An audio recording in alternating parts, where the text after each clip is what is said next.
This is Women in Music with Gfire Podcast, episode number 21 with singer-songwriter Claudia Gibson.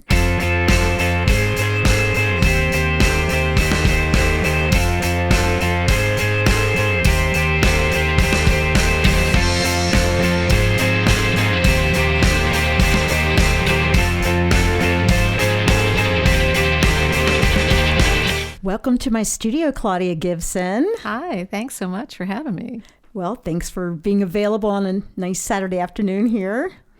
So let's get started with some things about you. Where are you from originally? Originally, I am from the Hudson Valley in New York, so a little bit outside of New York City. And before I moved here, about 13 years ago, I lived in a little town called Cold Spring in New York, which was on the Hudson River, about an hour north of New York. And so you said you have 3 children. Did you raise them there? Well, for the most part? There and here. My oldest son, he graduated high school. It was a really tiny town, there was like 75 kids in his graduating class.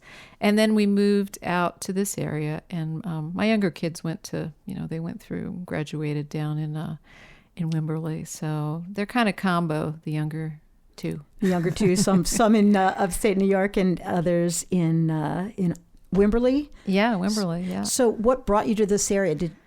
Well, originally, my husband and I, we had just both gotten really tired of being where we were, and my husband was a catering chef in New York City, very stressful.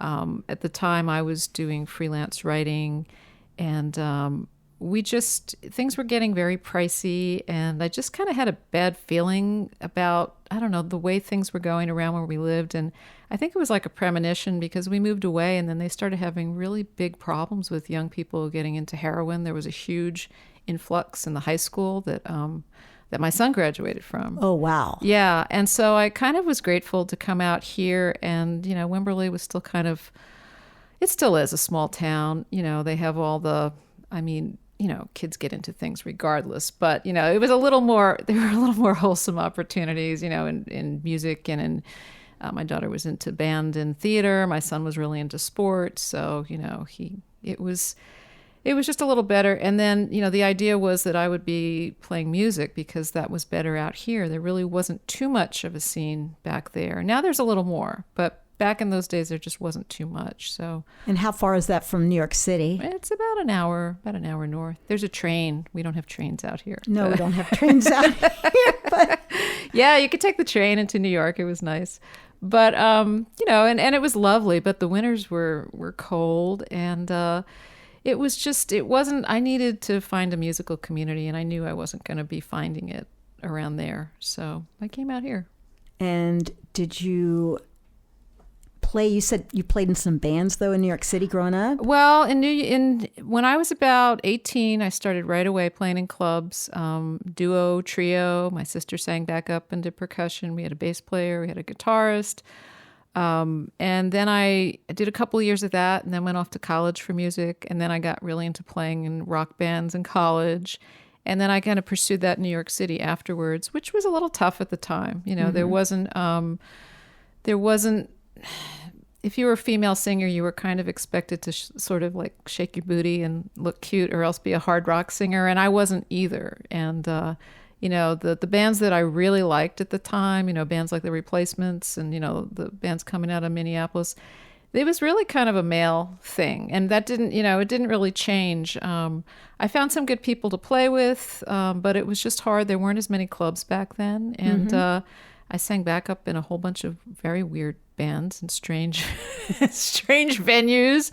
One we were billed as a French band. The guy told me, he was like, he was French. He said, I billed us as coming from France. You can't talk to anyone. They'll know you're Americans. Oh my gosh. Yeah. And that same band, we used to rehearse upstairs from an S&M club on Friday night. So, makes for good storytelling. Oh yeah. Yeah. So, it was kind of interesting and colorful, but ultimately it was kind of discouraging because I had to work a lot of office temp jobs. And if you've ever, for those, people who've ever lived in New York, after a while, it really kind of wears on you if you don't have money. It's a great town to have, a lot of money in. It's a great town, I think, if you're, really young and starting out and have a lot of adventure and have a scene there. But if you're really trying to break in, I think it can be a very, you can feel very isolated in the middle of 7-8 million people. And I started just getting, there were things going on that were good with music, but when I met my husband, we got married and I had a baby, I just felt like it's time to get out of here. And so we did. And so you went an hour north first. Yeah, I went north. Yeah. And then I didn't play. I mean, I started picking up my guitar again after a couple of years and playing. And I found a group of people that we would meet once a month and do songwriting. But playing out, I did that very rarely. And so the idea was to move out here, which we did. But then after we moved out, the recession hit really hard, and that hit us very hard financially. So I had to go back to work. And then there were some things in between with some serious illnesses with members of my family, 2 of my kids and my husband. So it kind of took a bit of a delay for a while, until about 5 years ago. And then what happened 5 years ago? 5 years ago, I sent my youngest off to college and I said, okay, put up or shut up. It's now or never. And I dragged myself out to an open mic. Back then, the Austin Songwriters Group had a Friday night open mic, and they had a little storefront. And so I went to that in South Austin. And they were so nice, and it was great to be playing again. And I met people who invited me in on gigs, and I started doing things and going to things, and met some great people. Going out to a songwriting retreat, and one of them was my producer, Gordy Quist, who's co-lead of the Band of Heathens, and he said, I'd really like to produce an album for you, which made me feel, like I thought it was a joke. No, he meant it. And my husband said, no, I don't think he's joking. Why would he joke? I'm like, I don't know. I was not used to that. So it was a process, and it still is, it still is a process, but it's been kind of moving forward since then. I put out that CD 3 years ago, a little over 3 years ago, put out an EP last year. And now I'm getting songs together again to do, to start recording and do an album again. So nice. Are you going to use the same producer? Probably. Yeah. Yeah. I mean, first I have to decide on my songs, and then, look at trying to raise money, and the whole thing is kind of a big thing. So it's a process. Right now I'm in the writing process and finishing that. Very good. How many songs? Oh, will I be recording? I'm not sure. I mean, I have a whole bunch. I write. I'm a part of a songwriting group. So every week we have to have a new song. And, it has to be written based on the prompt, and written, recorded, and submitted. And then we kind of do little reviews of each other's. So that really got me writing a lot. But I'm kind of picky. So, I'll have a lot of songs and I'll say, I don't know about this one or that one. So I'd like to have, I have a bunch of songs to choose from, but the next album I do, I think I'd like to have again, 8 to 10 songs and kind of narrow it down. Some people put out a lot on one, but I kind of like the idea of 8 because it's, then you're, maybe you're winnowing it down to the ones that you really like the best. So seems like a reasonable thing to do. I don't know. It worked for me. So we'll see. We'll see. Well, how did you get into writing songs? Were you writing songs when you were a kid, or just now? Okay. Yeah, really bad songs, because I came up of age when there were some great singer-songwriters around. My older sister was, she was a real hippie. She was bringing home all these great albums. She went off to Woodstock and as a cheerleader and came back, a barefoot braless hippie. Oh, wow. Yeah, so but she got to go to Woodstock. She got to go to Woodstock, yeah. She got in a lot of trouble, too, I remember. Oh, she got arrested? No, just with my mom, because my mom had no idea, she went off with my stepbrother, and, it was kind of like a big deal.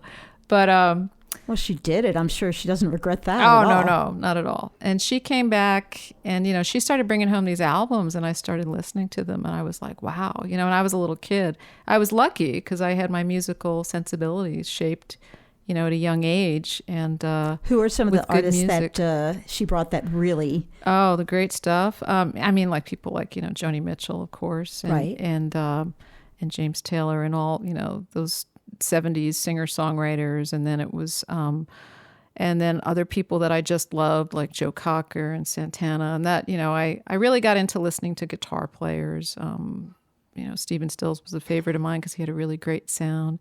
But then, as I got older as a teenager, and especially when I went off to college, it was a whole different thing coming in. There was punk, there was new wave, and there were also singer-songwriters, but it was a little different. So I had a lot of influences. Plus, I was really into jazz when I went off to college. Okay. I had this idea I was going to be a jazz guitar player, which I didn't have the musculature or the brain for it. But I listened to jazz for a really long time, and it taught me some good chords and things. But it wasn't really where my heart was. And I studied classical guitar. That wasn't where my heart was also. And in the middle of studying jazz and classical, this guy I started seeing, he was, putting a band together, and he said, well, I heard you sing and you can really sing, so why don't, we have a band together and you can play guitar and sing. So we did that, and that was just a lot of fun because it was playing rock and roll. It wasn't sitting and doing studies and scales and recitals and master classes, and it was just a lot more fun. And I said, I really like this a lot better. Well, obviously it serves you well now, right? Yeah. Oh, yeah. Yeah. Because, the experiences that you have when you play live, when you're young, especially, when you have a band and you're willing to go off and do adventurous things, or even before I went to school for music, when I was playing in clubs. Yeah, you have a lot of interesting experiences. Sometimes they're bizarre, but it's fun. For the most part, it's really fun. I love playing live still. That's like my favorite thing. Thing to do. Yeah, yeah. And so were you singing your own songs in New York City? In New York, I was trying to put together, I was recording and putting together my own songs. And I had a musical partner that at that point was my ex-boyfriend from college. And we were writing and recording together. And then I had songs that I was writing. But then I was also singing backup in other bands, and which was interesting. Any fun tales you want to share about that? Yeah. Well, I already say about the one band where we had to pretend we were French, and right. Yeah, that was interesting. And one of the places I played, like with another band that I was singing backup in, literally had a giant hole in the wall and the floor. I don't think it was a legal club. It was in the East Village in New York. And so you're like, oh, don't step too far that way. It's kind of like or you might not fall in the hole. Yeah, you might not come back. Oh my gosh. I know. And then like other gigs, they were just, they were uniformly pretty terrible, but they were funny in retrospect. But it was nothing that I really loved. But when I was I was probably about 18, I applied to play a folk festival up in Vermont, and they took me in, and I had no idea what it was going to be. And I go on the stage and there's like several hundred people there. So right. Which I didn't know it was going to be like that. Okay. I understand that. Yeah. So I went from playing small clubs in, suburban New York where it was a big night. It might be like 40 or 50 people to, several hundred. So that was interesting because it was like, wow, okay. Did you love it right away? Yeah, I liked it. It's great. I liked it. I liked playing decent clubs. Even in New York, I was singing back up in a band. We played CBGB's, and that club was famous for having a really good sound system. Like you could always hear yourself really well, which you wouldn't think that would be the case. I wouldn't have thought that. No, but that's why bands really liked playing there, because it had a great sound system. You could hear yourself. And I think maybe that's why some of the bands there sounded so good, because they could actually hear themselves sing. Because they could hear themselves and play and all that. Play. Yeah. Wow, that's really cool. It was cool. Yeah, it was a great play. I lived not too far from there, so I would go over there a lot and hear bands like Living Colour, before they made it big, and it was a lot of fun. It was fun. Sounds like a great way to come up. Yeah. But then I kind of, I think when I got to the point where I was, getting older and had a baby, it just seemed like, it wasn't so much fun anymore. And I had other things to consider. And I didn't come from a family where I had a lot of experience in like a stable family life. So I figured I really had to concentrate on it. And I'm kind of ADD. So it's like, I got to really like give my full attention to this one and not just drag my kids around. So I did. And, they all turned out to be pretty good people. So, well, that's pretty darn important as well. It's Yes. not all about singing in front of, hundreds or thousands. No. I'm sure you won't regret having put all that effort into your children. No, they're great people. I enjoy them. We still we're all over the place. Like my oldest son's back in New York City. My youngest son is he's in Knoxville, Tennessee in a grad program. My daughter's here in Austin. But we have this kind of ongoing text conversation on phone. So, someone will get a funny picture, like, oh, look at this, or this happened today, or read this. So that's kind of nice. It's very nice. Yeah, it is. Well, tell us a little bit about the song that you brought in for us to listen to today. That song is called Louisiana Sky, and it's the title track from my EP from last year. And I wrote it, I was driving back. I had been in Florida, Nashville, and New Orleans. I was visiting my youngest son was still in New Orleans. And I drove back, and I had been kind of researching one side of the family, my husband's side, the Gibsons, who originally from the South, and, their whole background. And it was sort of strange and interesting and sad and fascinating to me, because some of them were slave owners, plantation owners, and it just, I couldn't kind of rectify, the way that they would talk about, things like, well, it's, slavery was bad and it's a good thing that we don't have it anymore and women should have equal rights. So they were considered, a little bit liberal for Southerners, but they still, before that, their wealth was very tied to owning humans. And I felt I just couldn't rectify it. And so I decided to go and stop in and look at a historic plantation to see what life was really like if you were a slave living there. And these cabins on this was kind of a spur of the moment decision. I called up my husband. I said, I'd like to go look at a place like this. And I described it, and he looked it up for me, and he said, go to this one. And there was a historic plantation. It was called Evergreen, and it had cabins that were hundreds of years old. And they were I went there, and they were sort of ghostly with giant live oaks hanging over them. And when I went there, the storm was rolling in, from the bayou, huge, Louisiana thunderstorm. And it just, once we were there and getting this tour, and I was walking around poking my head in, and it was really creepy and sad. And because you look at the conditions that people lived in, there was no escape, there was no underground railroad. I really wanted to, talk to these people, and of course you can't. And there was very few even written records left. But while this was all happening, and I'm kind of having this experience, this storm came in that was just sort of epic, and the skies opened up and it started pouring, and it was like, okay, we all have to leave now and run for it. But it was kind of, it sort of underscored to me that this is something, it's a big deal in this country that we've never really dealt with. And I think now we're sort of dealing with the aftermath of these sort of entrenched positions and sides that never understood each other. And it's a kind of a sad legacy that when you get to, talk with different people and really sit down and have discussions, between races and between cultures, that you start having some meaningful conversations. So I hope that can happen. But anyway, this song was more like just sort of an impressionistic painting of going to this place that literally, when you drove over the bridge, over the bayou into this area of plantations, it was like you were leaving the past behind. And it was very dramatic. And I came back and I had to write a song that night for my songwriting group. And I had to include the phrase evil eye. And I said, how am I even going to do this? So I Googled it and I looked up, slavery and evil eye. Well, it turns out that a lot of the slaves in the South carried around these little blue beads in their pockets to protect them from the evil eye, which it was an African holdover. It was just a holdover that was kind of just this little thing. And I thought of these people working at this place that was just, pretty hellacious to work at, the conditions, but walking around. But in the meantime, they had, beads to protect them from the evil eye.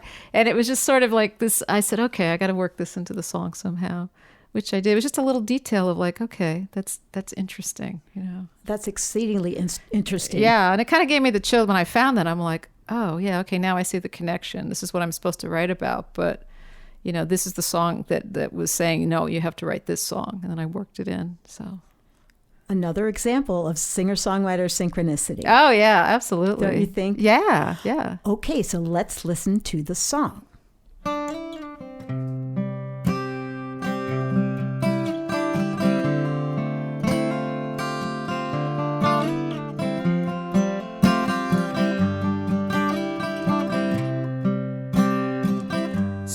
Miles from nowhere, city lights left behind, just me and the highway in Louisiana sky. I heard the past come a-calling like a voice from up high, saying we all once lived here under Louisiana skies. Crossed a bridge over the bayou, sugar cane grows tall and wide, plantation cabins down an old gravel road. There's ghosts in the live oaks telling tales from old souls. Blue beads in their pockets to keep off the evil eye. Couldn't lift them to freedom under Louisiana skies.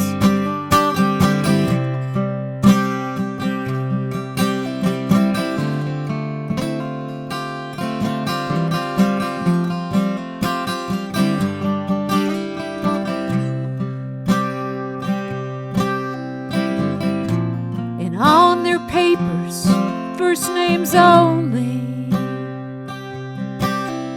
Moses, Martha, and a child. Life stories left here in cypress and stone. Once flesh and blood, now dust and bone. Clouds darkened and swirled down, lightning crackled and cried. Tears of history were streaming from the Louisiana sky.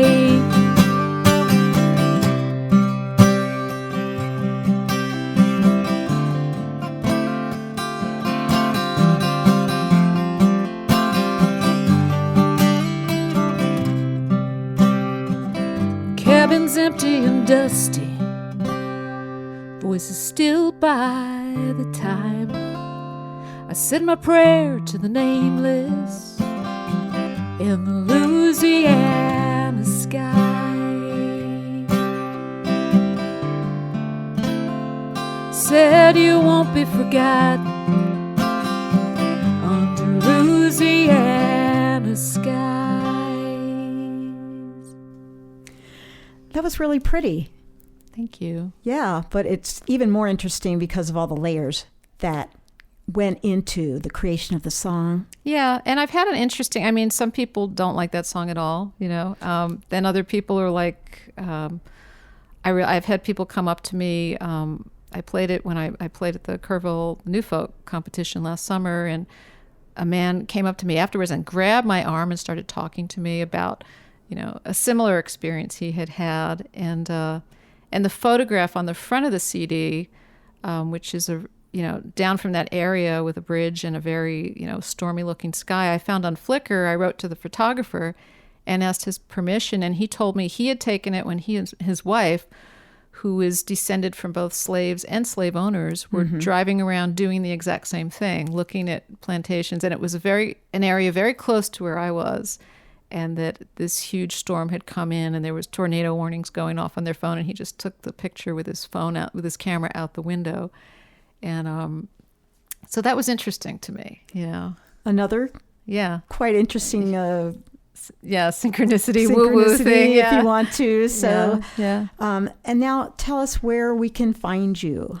On my website, claudiagibson.com, there's everything's on there, dates that I'm playing, and there's music, there's videos, there's stories. I actually wrote about that experience. I'm going to write about some more songs because I like to write. I was a freelance writer for a while, so might as well incorporate that into what you do now. Yeah. And it's all, I'm on all the music places, Spotify, iTunes, all those places. Just do a search on Amazon, Claudia Gibson on Spotify and iTunes. And of course, now you can shoot your fans over to our podcast. And yeah, absolutely. They can hear the unique performance that you gave and good stories and things like that.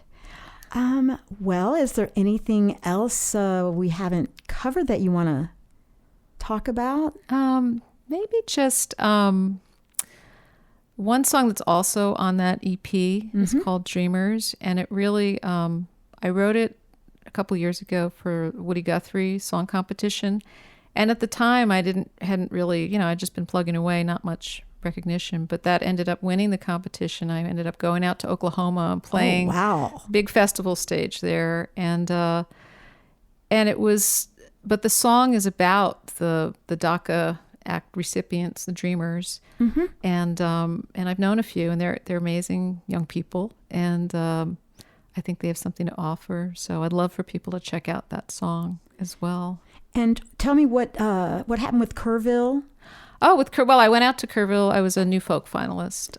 That's a pretty big 2019. Deal. It was a big deal. Yeah, in 1 month I had like 3 different competitions, which I kind of went from 0 to 90 in Songwriter Serenade, which is another Texas songwriting competition, which is kind of a big deal, and Kerrville, and another one in Dallas called B.W. Stevenson. But Kerrville, yeah, it was big because you're standing there playing and everyone is focused on you. It's not like playing in a club where some people are talking or some people are doing this and you have to reel them in. You have to go out there and do 2 songs, like boom. And it sort of it brought me back, not in the greatest way mentally, to when I was, a classical guitarist and doing... You had to do your juries. Yeah, juries and recitals and master classes when people are showing up because they need their performance class credit. And so, you're looking out and going, while some guy is sitting there waiting to give you a critique. But it was, it's a little nerve-wracking, but it was also wonderful, wonderful. I mean, I was up backstage and you look at a bulletin board and there's pictures of people who are gone now, but that played on that stage, like Townes Van Zandt and Guy Clark, and you just say, okay. I'm on the same stage as these legends. So. Yeah. And did you play, which songs did you play? I played that song, Louisiana Sky, and I played Dreamers. Okay. And, so those are your top 2 right now. Yeah, well, I just recorded them, and I felt like Dreamers had been good for me, and I thought it was an important song, and I like them both. So, we'll see. I think it's a great thing to enter, and everyone should. I think I entered about 5 times maybe. And over finally the got years. it on the 5th time. Yeah, I finally got it. Well, but that's important. Like you said, we can't take that away from you now. You are a Kerrville New Folk finalist. Yep. You're the winner of Woody Guthrie songwriting. So all of these accolades, they mean something. Well, they do, not for the accolades, but I think to say that someone said, you know what, this person has done something worthwhile, right? Because it's so subjective. I heard people playing at Kerrville that I said, oh my gosh, they're going to be a winner, and they didn't win, and I didn't quite understand it. And then someone was talking to me, a year later, who was a judge, or less than a year later, but who, not at that one, but years by, and said, there's so much that goes into all of this, and everyone has different taste.